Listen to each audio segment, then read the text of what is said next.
আসসালামু আলাইকুম এভরিওয়ান, আশা করছি সকলে অনেক ভালো আছেন। আজকে যে নকশি কাঁথা আর্ট করবো এটা ছিল অরেঞ্জ কালারের একটা বেবি নকশি কাঁথা।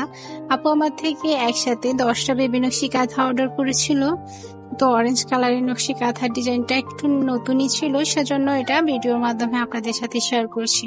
বেবি নকশি কাঁথা হোক অথবা বড় নকশি কাঁথা, আর্ট করার আগে আমরা প্রথমে নকশি কাঁথার মধ্যে টাক সেলাই দিয়ে এরপর নকশি কাঁথাগুলো আর্ট করি। এখানে নকশি কাঁথা আর্ট করার জন্য আমি প্রথমে নকশি কাঁথার 4টা কর্নারে মাঝখান বরাবর করে এরকম ছোট ছোট করে দাগ দিয়ে রেখেছিলাম। এই যে দেখতে পাচ্ছেন, এখানে আমি মাঝখানে এরকম দাগ দিয়ে রেখেছিলাম। এরপর আমি 4টা কর্নারে এমন ঘর করে নিয়েছি।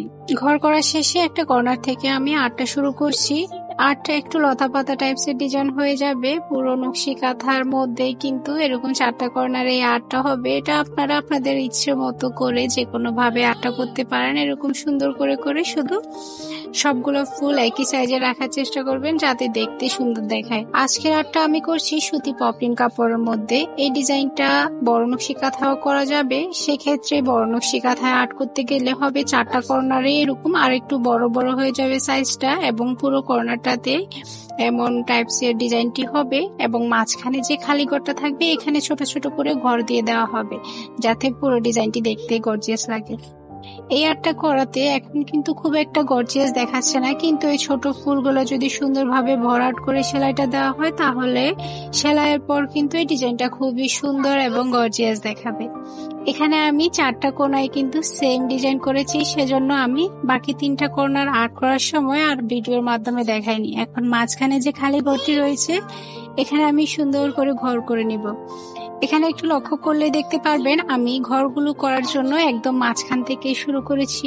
প্রথমে মাঝখান থেকে যদি এরকম 2টা সাইডে ঘর করে নিই, এরপর আস্তে আস্তে করে 2টা পাশে যদি এরকম ছোট ছোট করে ঘর করি তাহলে একদম শেষ পর্যন্ত ঘরগুলো কিন্তু একদম সমানই থাকবে। হোয়াইট ডায়মন্ড পেন্সিল দিয়ে যখন আর্ট করতে যাবেন তখন একটি সমস্যা হচ্ছে সুতাটা যদি একটু বেশি করে খুলে ফেলা হয় তাহলে এটা ভেঙে যাওয়ার সম্ভাবনা আছে। এই যে দেখতে পাচ্ছেন আমি কিন্তু ভুল করে একটু বেশি করে সুতা খুলে ফেলেছিলাম, সেজন্য আমার পেন্সিলটা একটু করে ভেঙে গিয়েছে। ডিজাইনটা আমার প্রায় শেষ হয়ে আসছে। আপনারা যারা এরকম নকশি কাঁথা আমাদের থেকে অর্ডার করতে চান আমাদের ফেসবুক পেজে অর্ডার করতে পারেন অথবা আমাদের দেওয়া হোয়াটসঅ্যাপ নাম্বার যোগাযোগ করে অর্ডার করতে পারেন। তো আজকের ডিজাইনটি কার কার ভালো লেগেছে কমেন্ট করে জানাবেন। আর ভিডিওটা ভালো লাগলে ভিডিওতে একটা লাইক দিয়ে চ্যানেলটা সাবস্ক্রাইব করে রাখবেন। আর যদি ফেসবুক পেজ থেকে ভিডিওটা দেখে থাকেন তাহলে ভিডিওতে লাইক দিয়ে পেজটা ফলো করে রাখবেন।